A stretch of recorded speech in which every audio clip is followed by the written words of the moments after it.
Welcome back to Chasing News. I'm Bill Spadia.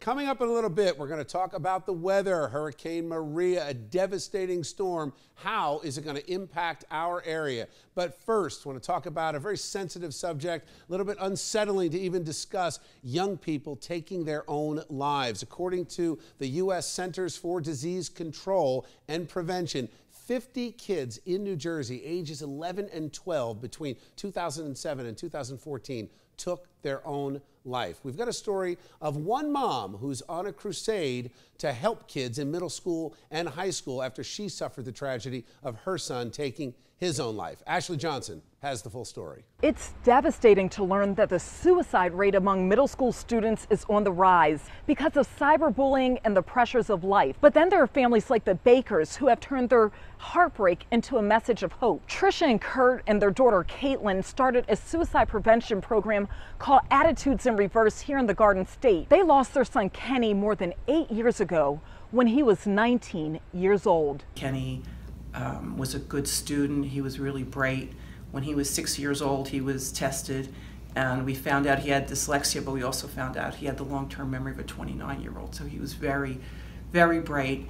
And when I talk to students, I share that story because often people equate mental health disorders with a lack of intelligence when it's actually quite the opposite. Today, the Bakers traveled to middle schools and high schools throughout New Jersey to let students know if they are suffering from suicidal thoughts or know someone who is, that there is help.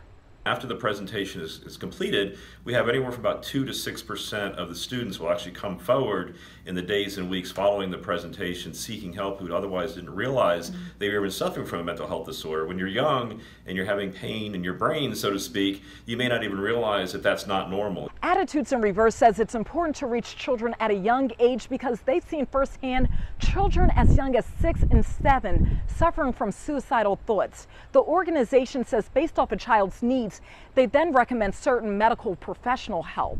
Ashley Johnson with Chasing News. Thank you, Ashley. All right, I had a chance earlier to catch up with clinical psychologist Jeffrey Gardier. Well, what the study shows is, for one, there's a real issue as far as cyberbullying.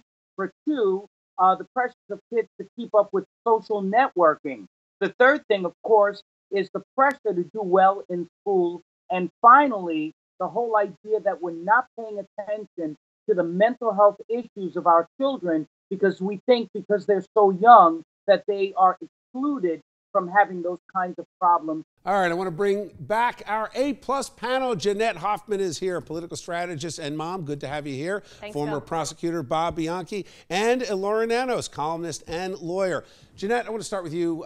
Very difficult to digest some of these numbers. I mean, you're talking about 11 and 12, but I want to address the point. I see this as a part of a greater problem. You know, there's some kids, obviously there's mental illness that happens, but what about coping skills? What about you as a parent? Yeah, I mean, I feel like we can do a whole show about parental responsibility here. I mean, the internet and cyberbullying is out of control, and there are a lot of programs and schools in the community to address it, but what are we doing at home, right? We're giving these kids these phones, we're not showing them how to use it or to engage in social media properly. It's about teaching your kid to be a decent person and also to have those coping skills. I really think it's a responsibility of the parent. You know, bullying has been around since there have been human beings on the planet, so is it that we just don't teach these young kids how to deal with it, and what's been your experience? My experience as prosecutors, we started one of the most proactive anti-bullying campaigns before it was even fashionable. And here's what I found. It's not law enforcement's primary responsibility or the education community's primary responsibility to stop the bullying. The parents should be monitoring to make sure that their kids aren't. Were any of you guys bullied when you were kids? You know what? I was bullied. You know what my father told me?